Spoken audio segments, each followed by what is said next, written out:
Hello and welcome. I'm Leigh Ann Gerrans and you're watching W News, broadcasting live from the Al Arabiya headquarters. These are our top stories. President Trump says he'll speak to President Putin tomorrow as he promises an end to the war in Ukraine by dividing up certain assets.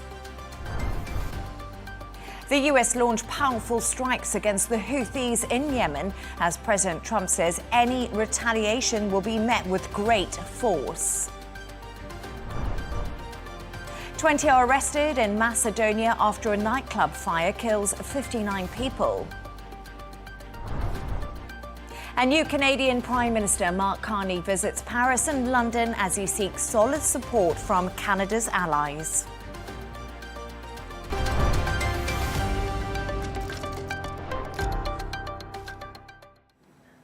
To our top story, and US President Donald Trump has said he'll speak to Russian President Vladimir Putin tomorrow as he continues his promise to end the war in Ukraine. Trump told reporters what he planned to say to the Russian leader on board Air Force One on Sunday. Here's a quick reminder. We'll see if we have something to announce maybe by Tuesday. I'll be speaking to President Putin on Tuesday. And a lot of work's been done over the weekend. We want to see if we can bring that war to an end. And I'll be talking about land. It's a lot of land. It's a lot different than it was before the war, as you know. And we'll be talking about land. We'll be talking about power plants. Because that's up, it's a big question. But I think we have a lot of it already discussed very much by both sides. You'll ask him. Ukraine and Russia. You'll ask him. We're already talking about that. Dividing up certain assets. We can now go live to Washington to speak to Nick Harper. Nick, it feels like this Trump-Putin phone call is a really long time coming. What are we expecting from it?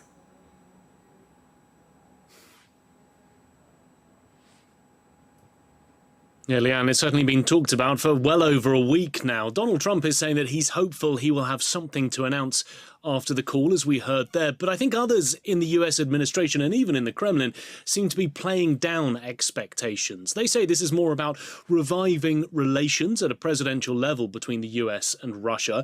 It's really a way to move things forward rather than being the complete finalization of this peace deal.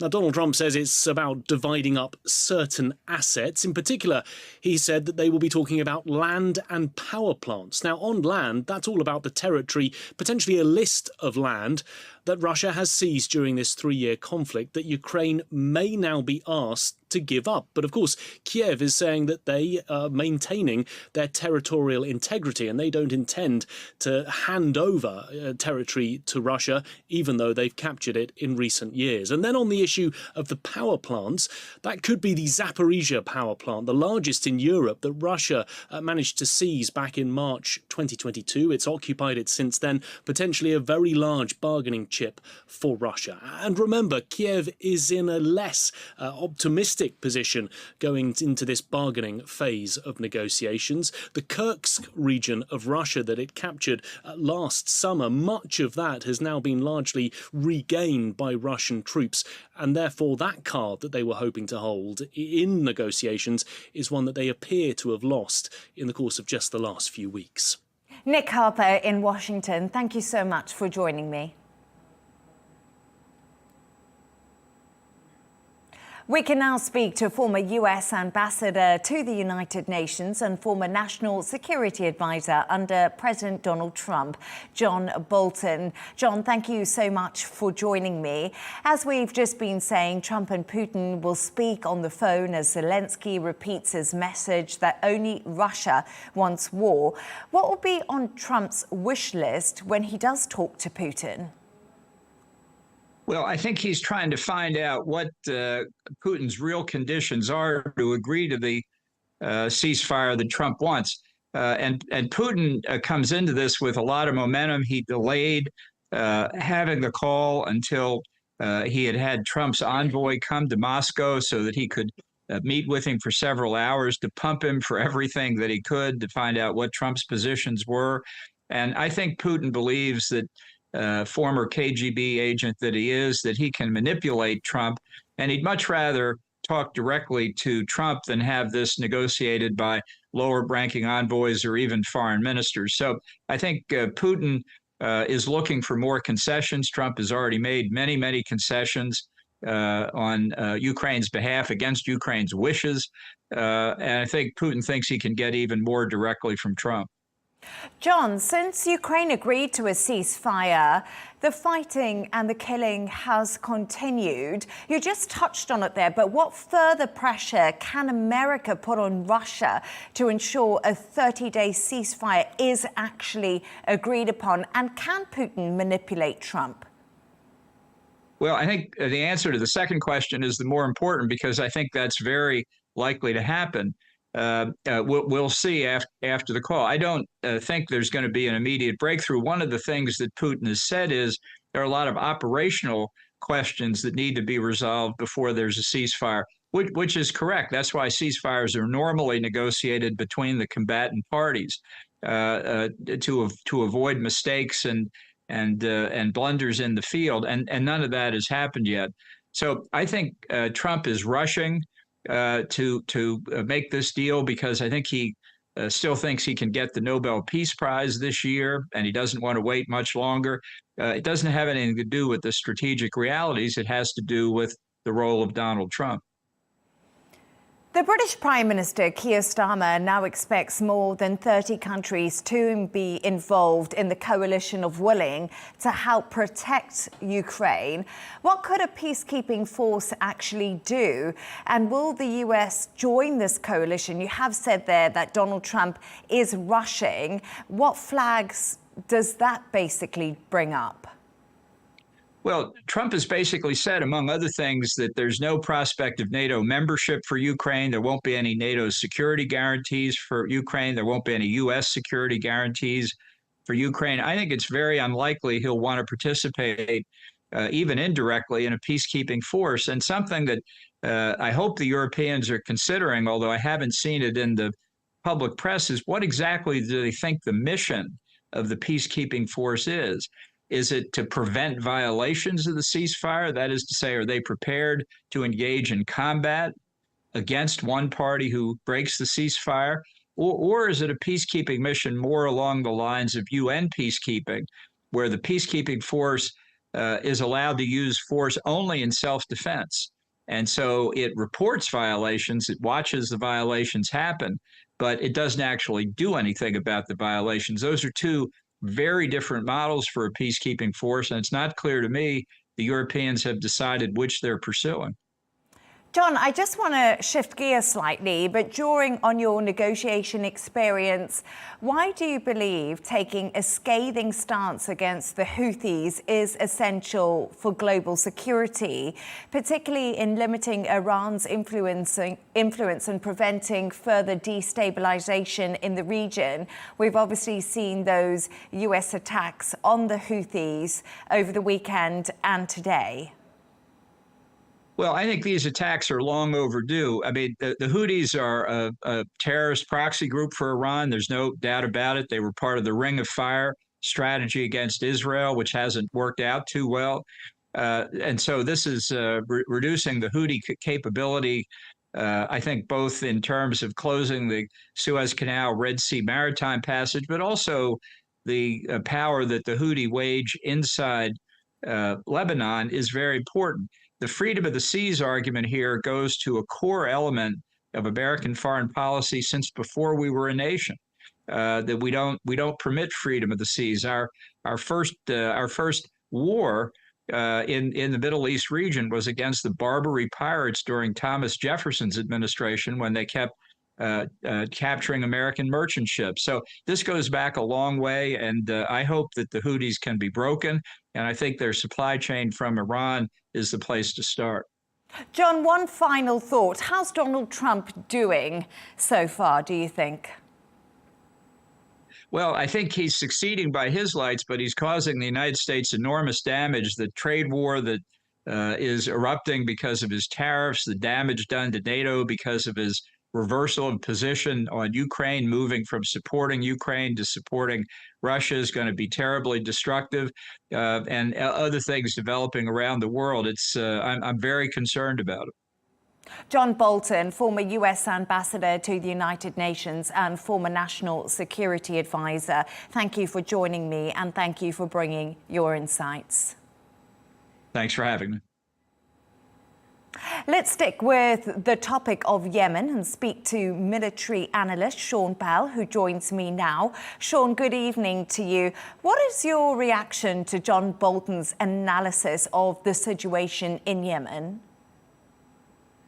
Yeah, good evening, Liam. It is interesting. I mean, he's a very senior diplomat, but he was being very diplomatic.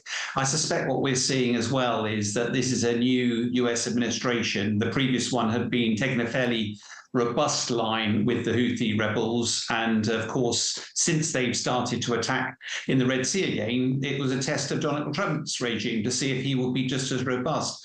And of course, it has no great surprises. He has been. The USS Harry Truman is patrolling the Red Sea region, bristling with air power. And of course, the Houthi rebels have got no answer to the destructive power of those. But I think what we've got to remember here, all of this is linked to Gaza. This is all linked, both Hamas, Hezbollah, and the Houthis are all sympathetic with each other. Iran backs all of them. Hamas, they went through a ceasefire. That seems to be still holding, phase one, but phase two isn't going well. Israel's blockading Gaza, and that's why the Houthi rebels have said, we're going to continue attacking Red Sea shipping, largely merchant vessels or US military, whilst the blockade of Gaza continues. So unfortunately, at the moment, that's why this is all happening in the Red Sea. It's directly linked to Gaza. Let's just focus on that link a little bit more. Trump has said any further attack or retaliation by Houthis will be met with great force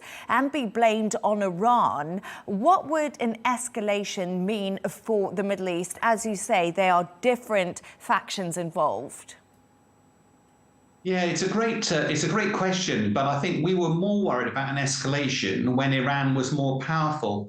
I think since the Houthis have had their field day, we've watched, remember the Hezbollah fighters, there were all of those pages that went off. Israel seemed to completely behead the Hezbollah fighters. Likewise, they haven't fared well up in the Lebanon. Hamas has been largely defeated, and therefore it feels like Iran is a little bit impotent at the moment. It will not want to pick a fight with America. It's feeling bruised. And the one bit of escalation which I think everybody fears is that the nuclear program that Iran has long fostered provides an existential threat to Israel, and Israel will want any excuse to go and deal with that. And it does sound from the rhetoric as if President Trump is even more stoically, robustly behind Israel. If Iran wants to pick a fight, President Trump is probably up for it, and that's a big worry, that he goes after Iran's fledgling nuclear capability. That will not be something that Iran would welcome. The strikes come as Washington really ramps up sanctions pressure on Iran. Are these latest strikes on the Houthis America's way of pressuring Iran into these nuclear discussions? I've been watching the attacks on the Houthis for quite some time, and I think originally US military presence, there was also a coalition of the willing of some British warships out there and the like. And all of that was originally designed to deter the Houthis, because quite frankly, the Houthis have no military capability to match that of the US or any of the Western powers. But that deterrence value didn't work. The next phase is degrade, and that's been the strategy of the West, is trying to degrade the Houthis, because the next stage up from that would be destroy. And bluntly, the only way you're going to be able to destroy the Houthis is a ground invasion. And there's been no appetite whatsoever from the West to do that. Quite frankly, Saudi Arabia is trying to get some sort of truce with the Houthis, trying to build a bit of stability. And I suspect at the moment, everybody's just saying, trying to play this slightly long, because if it's all linked to Hamas and Gaza, ultimately you want that ceasefire to prevail, and you don't want to see things escalating elsewhere. So I think what we're seeing is President Trump's new administration, big stick, we're serious about this, and multiple strikes, and show that the Houthis, if they do try to intimidate shipping, they're going to get a bloody nose, or worse, there's going to be some mass casualties and a major dent from a major superpower. Sean, how militarily advanced are the Houthis and what real dangers do they pose? Well, yeah, they've got lots of people and they are very, very committed, but they don't have any of the conventional military capabilities that we enjoy in the West, satellite communications, precision strike. Now, Iran has been providing the Houthis with a number of cruise missiles, ballistic missiles, we believe, and some pretty high-tech drones. But one has to remember that the USS Harry Truman, which is the big aircraft carrier, it's the middle of a carrier strike group that is probably providing most of the weapons effects into Yemen. There's nothing that Iran has that will touch that. That is bristling not only with offensive capability, but also defensive capability. And the danger here, of course, is exactly as John Bolton said earlier, what you actually want to do is cut the supply lines from Iran feeding the Houthis, because what you don't want to do is end up getting dragged into a man-on-man war with the Houthis. What you want to do is follow the trail back to Iran and punish Iran for this. But just quite bluntly at the moment, the Houthis are no match at all for the Americans. Military analyst Sean Bell, thank you so much for joining me.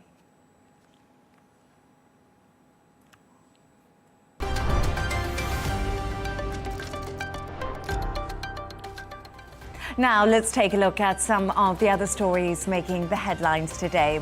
President Trump has said he has no intention of making exemptions on steel and aluminium tariffs, with reciprocal levies scheduled to kick in on April the 2nd. Speaking on board Air Force One, Trump said reciprocal duties on U.S. trading partners would be imposed alongside auto duties. The U.S. president believes that tariffs will help the U.S. industry despite the escalating trade war. Now, 9 people from the same family have been killed in northern Syria in a bomb blast. Kurdish-led forces have blamed Turkey for Sunday night's attack on the Othman Abdu family. The SDF have also said 2 wounded relatives were taken to hospital. A Chinese influencer living in Taiwan has been told to leave the country or face deportation. It's after the woman known as Lu posted videos which supported Chinese takeover. Taiwan's National Immigration Agency has revoked her visa and said her behavior is not tolerated in Taiwanese society. And finally, a SpaceX capsule has delivered 4 astronauts to the International Space Station to swap out Butch Wilmore and Sunny Williams, who have been stranded there for 9 months. It's hoped this first step will ensure Wilmore and Williams will be returned to Earth urgently after calls from the President Donald Trump.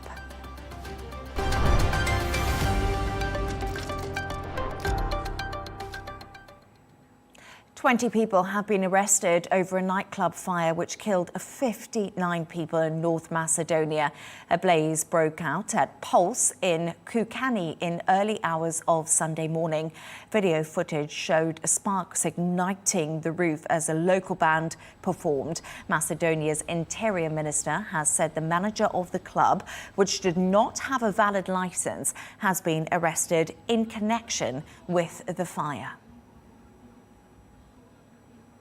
We can now go live to Skopje in North Macedonia to speak to journalist at Investigative Reporting Lab, Denica Chadikovska. Thank you so much for joining me this evening. First of all, tell us more about the arrests and the police, and who are they speaking to in regards to this incident? Thank you for having me. These days have been truly tragic for Macedonians.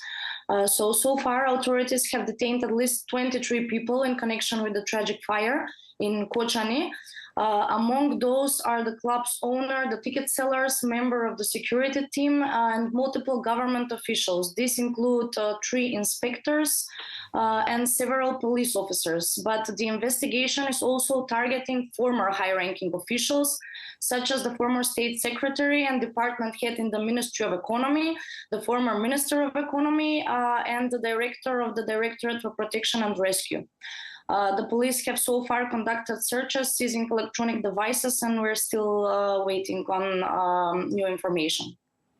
Denica, we understand the management didn't have a valid license, and authorities are now looking into allegations of bribery. What more do you know? Yes, that is true. The Pulse nightclub was operating illegally and didn't lack the necessary permits. Authorities already confirmed that the license that they claim they have was actually a forged document. It had a seal, official seal, and a signature from the Ministry of Economy. So now they're currently investigating that. Also, investigators suspect that bribes were paid in exchange for this forged document. Additionally, the club didn't have enough emergency exits. They didn't have the fire safety documentation, which a venue like this has to have. So this raises some serious issues about corruption in our country, because we have seen accidents like this so far. In less than a decade, there are more than 150 people dead from so-called accidents, which aren't really accidents, because when you look at the details of the accident, you realize that they could have been prevented if we had a functional system, if we had rule of law. So this is, people are truly devastated, and I don't think we'll ever recover from this. Yes, a truly devastating event that's happened, and at least 59 people have died as a result, including a professional footballer. What else do we know about the victims?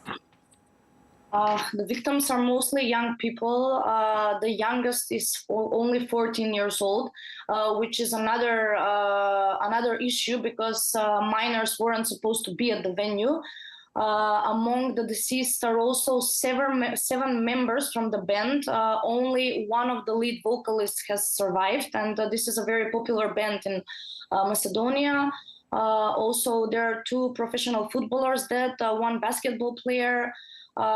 It's important to mention that the town of Kočani is a very, very small city. So basically almost everyone that lives there has lost someone close to them. As people of Kočani are saying, this tragedy has left them in ruins. Journalist Denica Chadikovska, thank you so much for bringing that news to me. Thank you.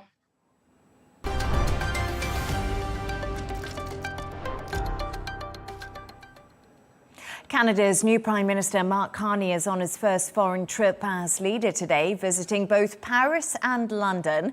Carney met with Emmanuel Macron at the Élysée Palace earlier today after saying he wants solid support from his allies as well as public backing. Finance is said to be a priority for the former head of the Bank of Canada and, of course, the Bank of England, with his office confirming he plans to strengthen two of Canada's closest and longest-standing economic and security partnerships. We can now go live to Paris to speak to our correspondent, Ross Cullen. Ross, thank you so much for joining me. So Mark Carney is expected in London in the next hour, but how has his trip to Paris been today? Was there any bromance on show like we saw with Donald Trump?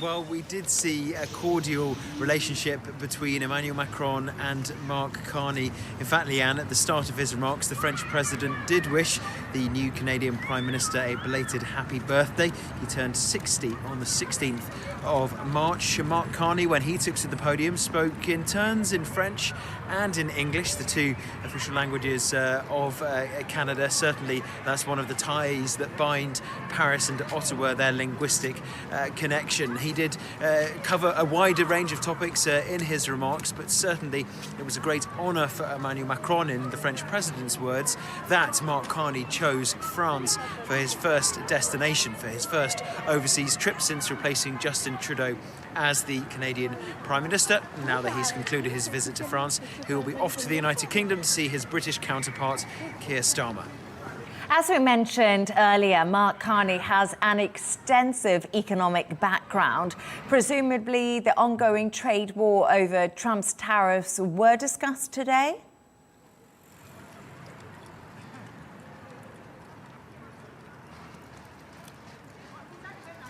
Well, in fact, the ongoing trade war with Donald Trump's tariffs has impacted, it seems, the itinerary for his first overseas trip. Now, by tradition, new Canadian prime ministers would be visiting the United States for their first overseas visits because it's the geographical neighbour, the biggest economic partner for Canada, the natural choice for a new prime minister to make a visit. However, this first official trip for Mark Carney is France and the United Kingdom. And we can read into that perhaps the context of the ongoing impact of the trade war between Canada and the United States. Certainly that is one area where both Europe, Emmanuel Macron, and Canada, with Mark Carney, they do have in common that they have been targeted by the Trump administration for these tariffs on exports from Canada going into the United States, from Europe going into the United States as well. So there is common ground in trying to counter that. And Mark Carney, in the remarks to the press a little bit earlier, Leigh Ann, did say that we are determined to maintain the most positive possible relationship with the United States. However, he did also say that France shares our values in this age of geopolitical and economic crisis. Ross, we've seen Europe more so that Macron and Starmer partnership rally behind Zelensky, especially after the White House meeting with Trump. Are we expecting something similar to happen with Canada?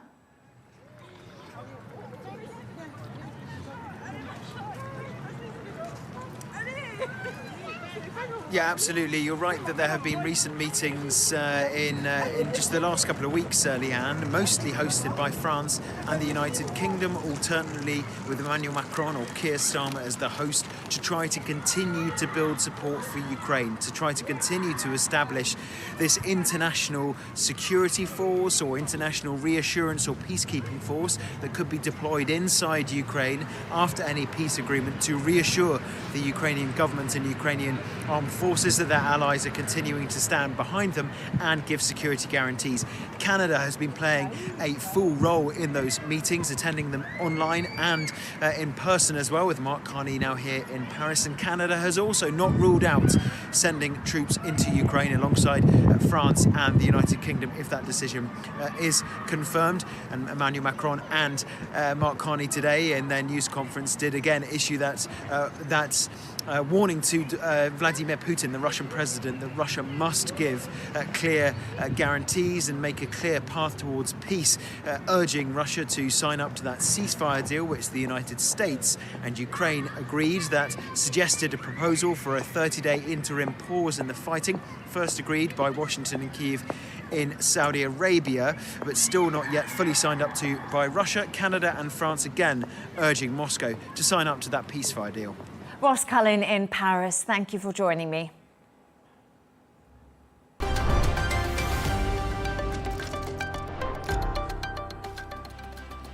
Let's take a look at the top business news now.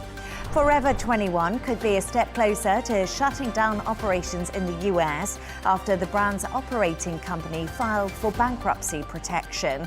The retail company has said its stores and website will remain open as it begins its process of winding down. The once popular fashion store has been struggling to attract customers due to rising prices and also the growing popularity of online shopping. In Canada, retail sales growth picked up between January and February, which is a welcome sign for policymakers as they focus on boosting domestic consumption. However, joblessness rose and factory output also eased, underscoring the strains on an economy facing fresh US trade pressure. China's top leaders have maintained an economic growth target of 5% for 2025, despite export woes and a property crisis. Turning to sports news now, and Newcastle United have won the Carabao Cup, ending a 70-year wait for a domestic trophy. Tens of thousands of Magpie fans watched their team end the drought against last year's winners Liverpool at Wembley. Liverpool have won 38 major trophies since Newcastle last got their hands on any silverware.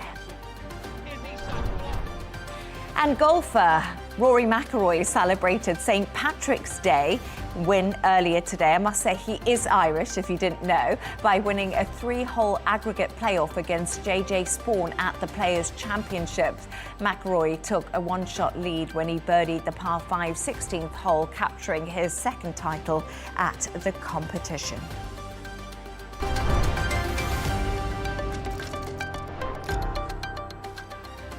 A reminder of our top stories.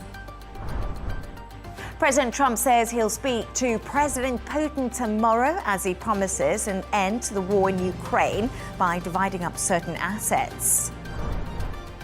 The US launches powerful strikes against the Houthis in Yemen as President Trump says any retaliation will be met with great force. 20 are arrested in Macedonia after a nightclub fire kills 59 people. And new Canadian Prime Minister Mark Carney visits Paris and London as he seeks solid support from Canada's allies. And that's all from us on W News. Thank you so much for joining us. Riz Khan is coming up next. He's speaking to Alexander Usyk, the undefeated world boxing champion. And don't miss Tom Burgess-Watson with a GNT. Good night.